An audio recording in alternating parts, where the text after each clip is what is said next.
week, and I got several emails and text messages reminding me it was Mother's Day. I have a habit of forgetting those things, but thankfully being reminded I can talk about one of the most important people in our lives. I was studying on this the other day and thinking about Mother's Day, Father's Day, and I got to thinking I kind of wish instead of having a Mother and Father's Day we had just a Parents' Day.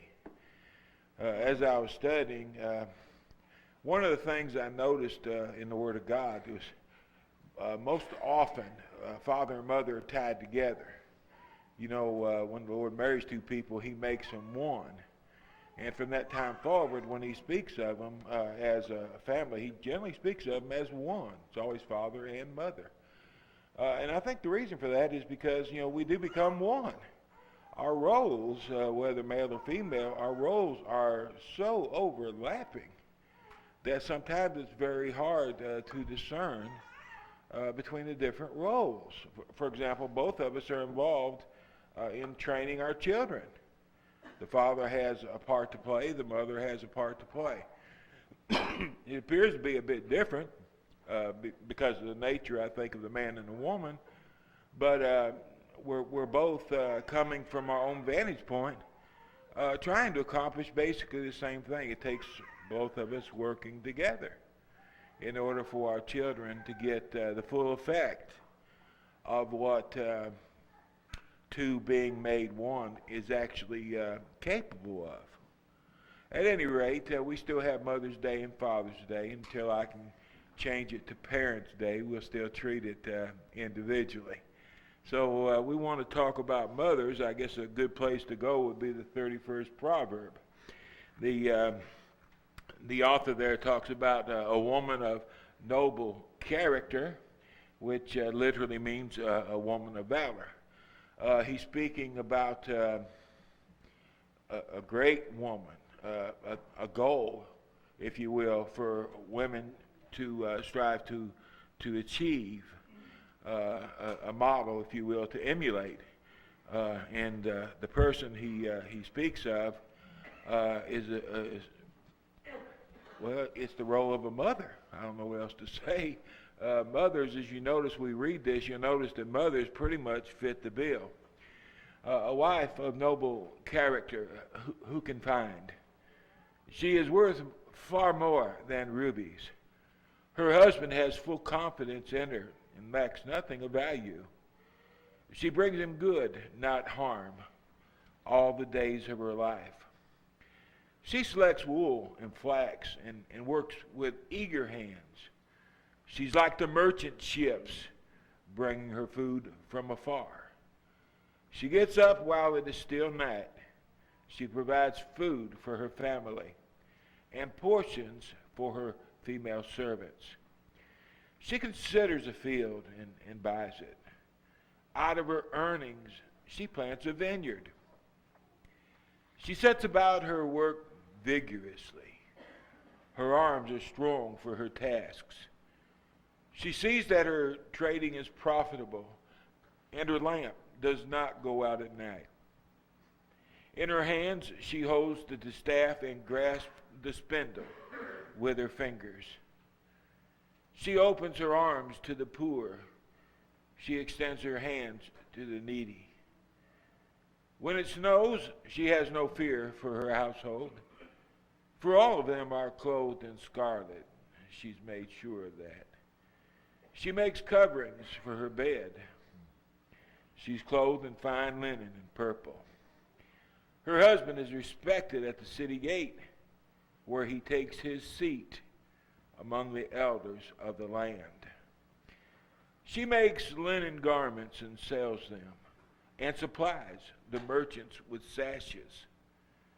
She is clothed with strength and dignity. She can laugh at the days to come. She's prepared. She speaks with wisdom.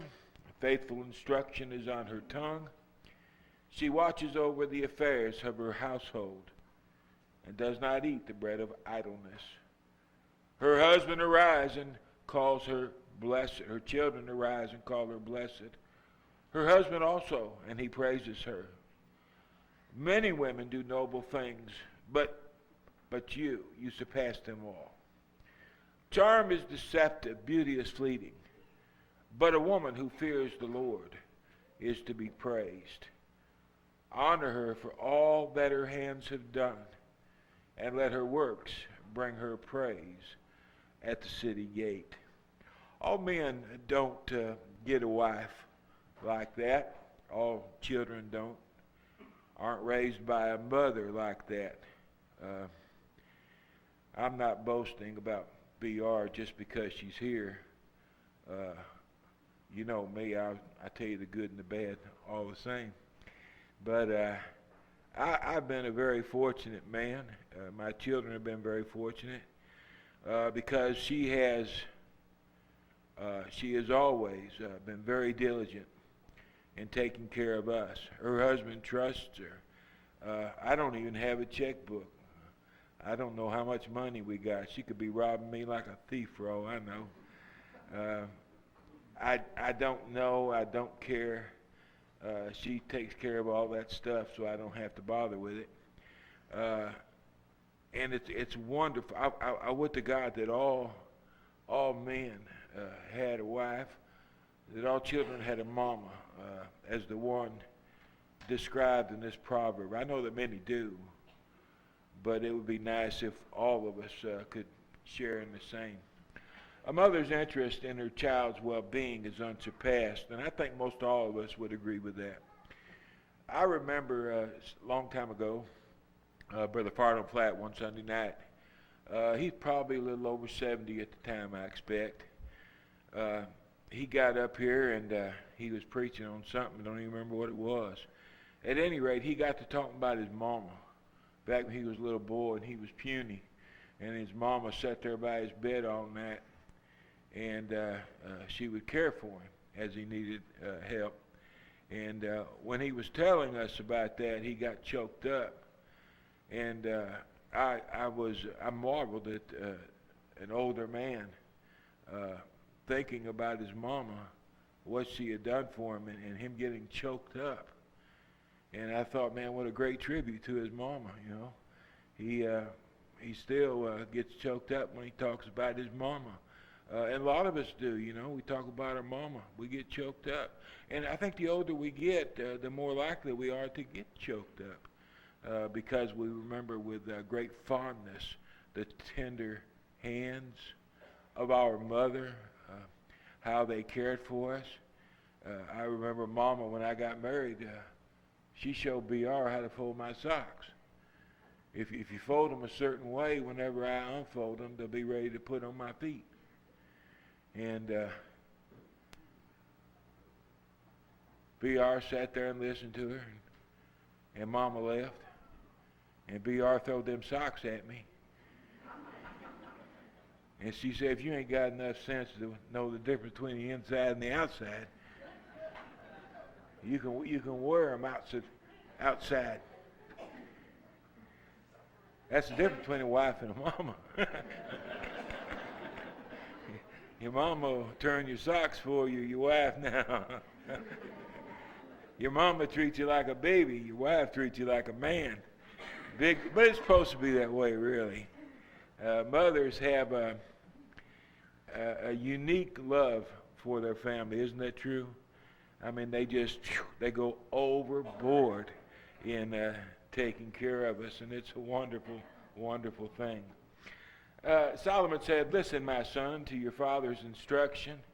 Do not forsake your mother's teaching. That's Proverbs 1 and 8. In 6 and verse 20, he said, my son, keep your father's command. Do not forsake your mother's teaching. I don't really know. I got a feeling there's a difference. I haven't researched this much at all, actually. But I think there's going to be a little bit difference between the father's instruction, the father's command, and your mother's teaching. I think there's going to be a different spin on each one. The father, like me, I used to blurt out stuff, and Mama would take time to talk them through stuff. I thought, they should understand, or I figured they would at least. And Mama didn't think they could, so she would instruct them perhaps in more detail, greater detail than I would.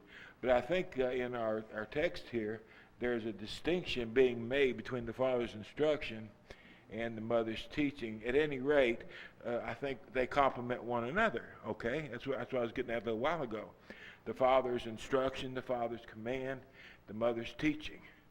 The father does his thing, the mother does his thing. Between the two of them, you got the whole. Get everything that we need. But the point is, do not forsake your mother's teaching. Why? Because what she's telling you is for your sake. Your father too. Parents that love us, I disagree with my parents a lot. But, as I got older, I guess, I got smart enough to figure it out.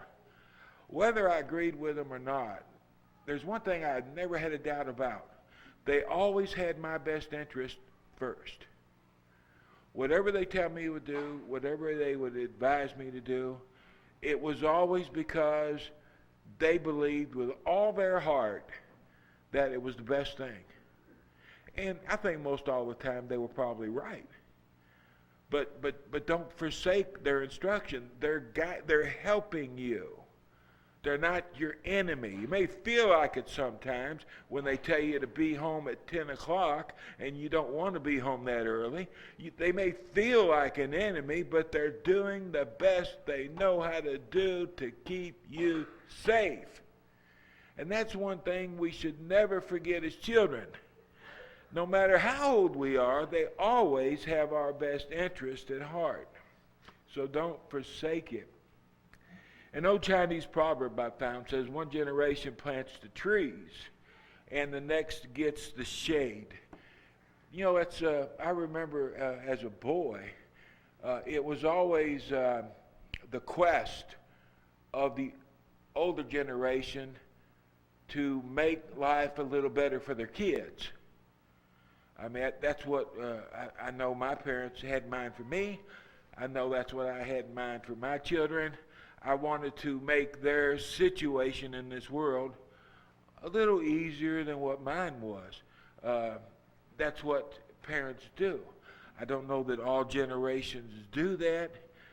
Right now we've got, kind of a selfish generation, self-centered. A lot of times people aren't taking care of their kids. They're killing, 1.5 million, 2 million in the womb now. I mean, I don't know that it's the heart of people today to care for their offspring like it was perhaps in previous generations. But the intent of good parents is to try to help their children to be at least as well off when they grow up and become adults.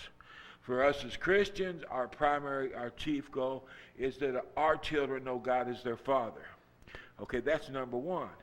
I mean, we want to do other things. We want to give them an education. We want to do the things that they need to do. We want to teach them how to work. We want to teach them to be polite. We want to teach them to respect their elders. On and on and on we can go. We do everything we can do to help our children be better in the future than we have been in the past.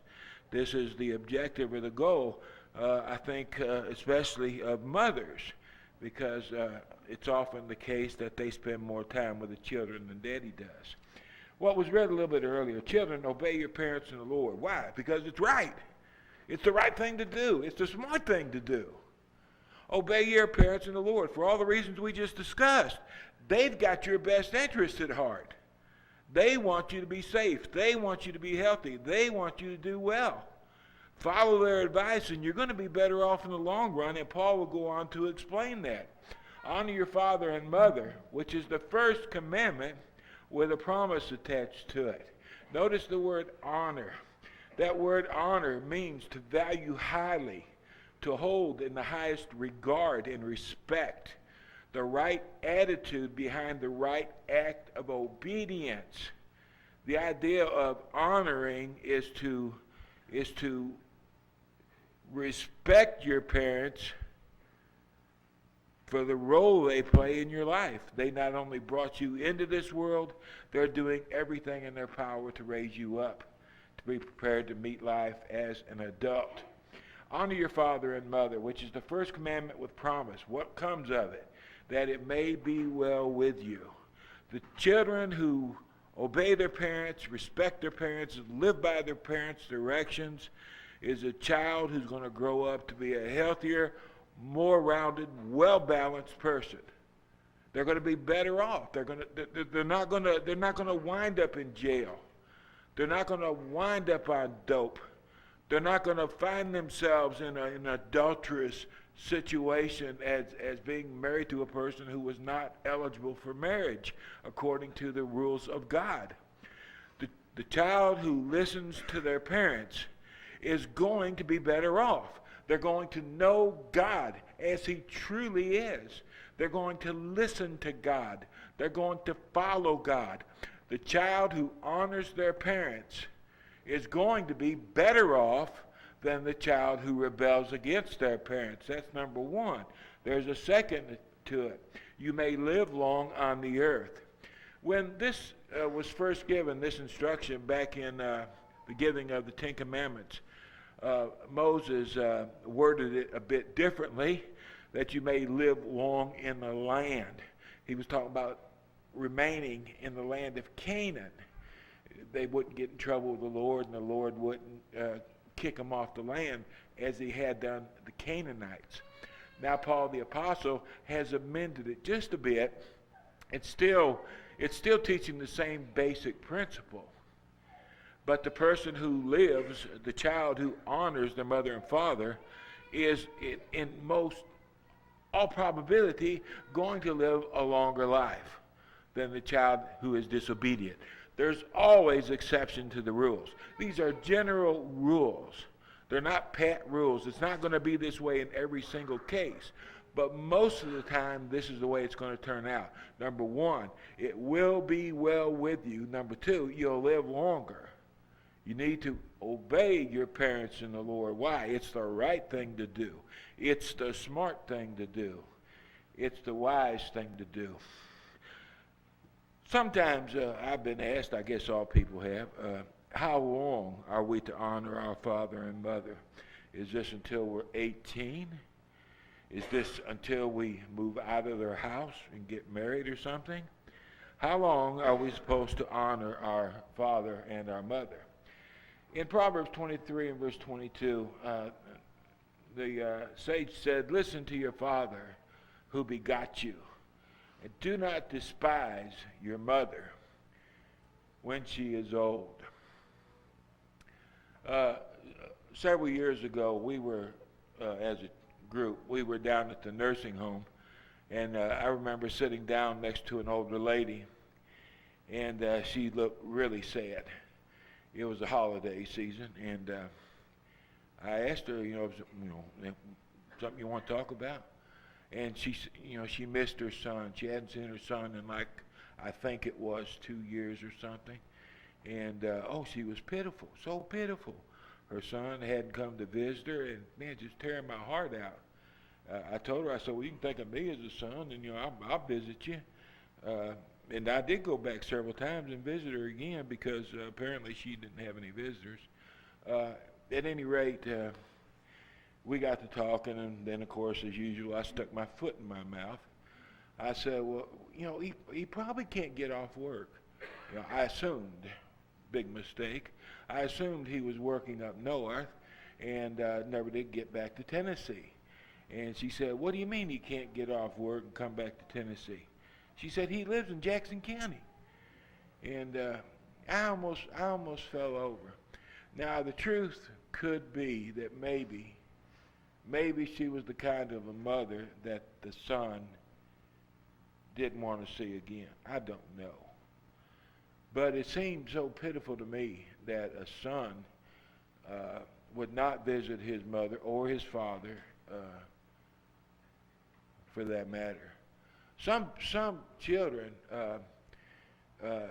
when they start their own path, they just kind of forget about their mamas and daddies. They don't visit them. they don't really, care much for them. They don't think a whole lot about them. They just go about living their life as it feels good to them, and kind of forget about the old people. Sometimes these rest homes, sometimes it appears that maybe parents are placed in rest homes to get out of the way, because, oh man, I'm tired of taking care of this old woman. It's hard on my back. I don't want to do this. They got these neat rest homes down here, and you can put your parent in there, and they'll take care of them. I don't know. Sometimes I think some parents are disposed of. I would hate. I'm serious as a heart attack. I would hate to have that attitude toward my parents and have to stand before Jesus and give an account of myself. It won't go well. It will not go well. The Lord had a plan for taking care of the elderly. He had his own Social Security system. He had his own Medicare program. He had a plan to take care of older people. And if we fail to honor his plan, I don't think it'll go well with us at all. Something like this happened during the days of our Lord. Jesus had an encounter with the Jews in the 15th chapter of the book of Matthew. They were trying to accuse him of doing badly, dishonoring the law of God. And Jesus turned the table on them. It's you who dishonor God. You have ignored, you have even perverted the will of God. It was the intent of God that children take care of their elderly parents. When the child was small, the parents took care of the child. They sacrificed themselves. And I think maybe especially mamas did. I know in my house it was mama who did. BR could get out of bed and take care of a diaper or feeding or whatever during the middle of the night much easier than I could. It was awful. And she was willing to do it, so that made me happy. But she would get up no matter what time, and she would do whatever she had to do to take care of the child. Sometimes I felt sorry for her because it took so long, and I would go in there, and she'd be in the rocking chair rocking one of them, and I'd say, "Here, let me do it. You go back to bed."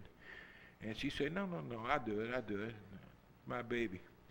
And she never complained, never. And they make sure that the children get to spend time with their friends. A mother doesn't really have much of a life. She's kind of like the husband or the kids. Used to mama stayed home, BR stayed home, and it was me and the kids. That was pretty much her world. She was constantly doing things for us. She more or less sacrificed herself in order to do things for us. And that's what mamas do. And daddies do too. But in my house, in all honesty, the mother sacrificed, I think, more than the daddy did for the well-being of the children. At any rate, all those years of raising a child up, and I don't know, it costs like about, $12 million to raise a child now? It costs a fortune, I know that much. It's very expensive to raise children. All the sacrifice monetarily, all the sacrifice of a person's time, their leisure, pleasure. The children always come first. Mama's got a plan to do something. The child gets sick. She scraps her plans for her child. Over and over and over and over. And then mama gets old. And she can't take care of herself very well anymore. And it was the intent of the Lord that the children would do that. They would take care of their mom and daddy. Or I suppose, bringing someone into the house and taking care of them was equal when it wasn't possible. But the Jews in Jesus' day, they didn't want to. They didn't want to fool mom and daddy. They didn't want to be tied down. They didn't want to spend all that money trying to take care of those old people. They didn't want to do it. It didn't matter if their parents did it for them. They were free, and they were living large, and they didn't want anything or anyone to interrupt life as they enjoyed it. So they finally came up with a tradition, if you will. It's one of their rabbinical teachings. You can give a lump of money to the temple. And if you give a lump of money to the temple, you'll be free from your responsibility. You don't have to take care of mom and daddy. And you'll have God's approval. Jesus brought all that stuff up. And then he said, you have made the commandment of God of no effect by your tradition. Notice what he said. You have made the commandment of God of no effect. The command was there for a reason. The reason was take care of the elderly. That was the reason. And because they were so selfish, so self-centered, so lacking in love, so disinterested, they turned their backs on their parents so they could go out and continue to live large. And the Lord was upset. He knew what they were doing. They weren't hiding nothing from him. And one day they were going to have to stand before him in the judgment, and it wouldn't be a pretty scene. Our Lord at age 12 is a little glimpse we get into his young life, the only glimpse really. He's 12 years old. His family has gone to Jerusalem for the Passover. They are returning home after all the festivities are over. And lo and behold, the Lord is missing. Jesus isn't with them. So they started searching for him, and they finally found him in 3 days. They found him in the temple. He was discussing things with the scholars of the day. Well, his parents, they scooped him out of there, and they got on to him. Don't you know, man, we were frantic looking for you. And Jesus told him, that's the part where he said, I must be about my Father's business. Well, after that, the text says in verse 51 that Jesus went down with them and came to Nazareth, and Jesus was subject to Joseph and Mary. God honored his mother and father.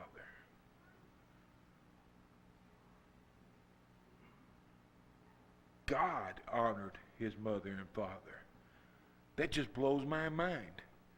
But he was subject to them, and Paul tells us why. Because it's the right thing to do. It's the right thing to do. And Jesus was always into doing the right thing. He honored his mother and father. He subjected himself to their care. And he obeyed them as a good father would. We're told that the hand that rocks the cradle rules the world. I believe that's true, don't you? On the Smithsonian Channel, they do a lot of history stuff. And not too long ago, I seen a blurb on Adolf Hitler.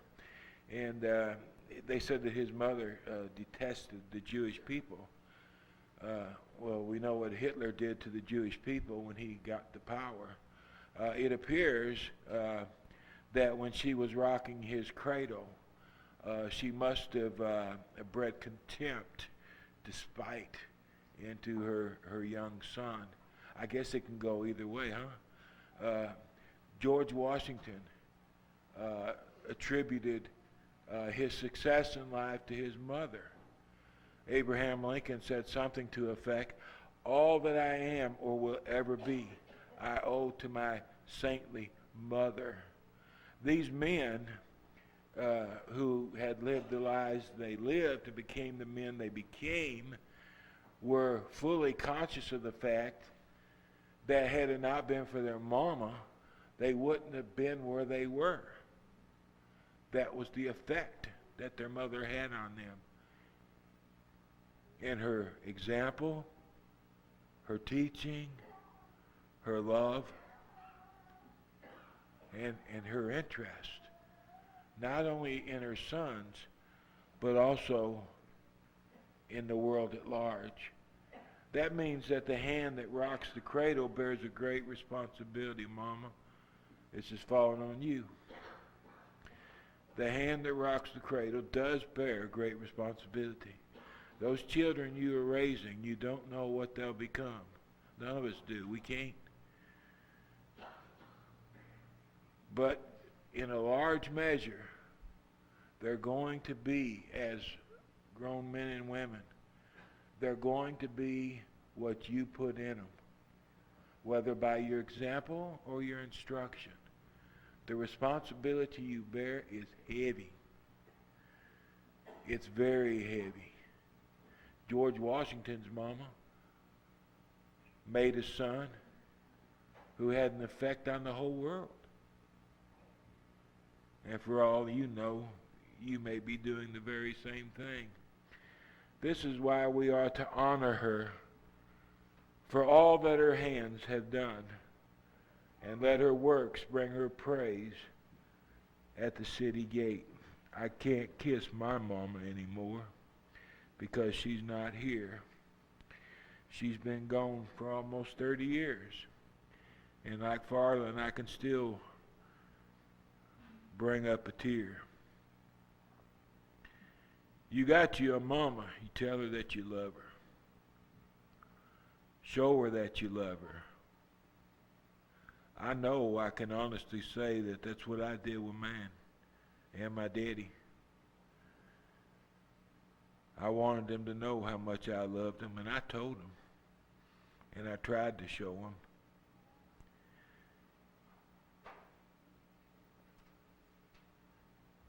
Honor your mother. This is her day. If you're here today, if you're not a Christian, it's all about learning to become like Jesus. That's what life's all about. Learning to become like Jesus. And depending on the decisions we make, that's going to determine our eternal destiny. As Christians, we oftentimes find ourselves needing to support the love and the prayers of our brothers and sisters. If you would like us to be with you now and pray with you, we hope that you will come while together we stand and while we sing.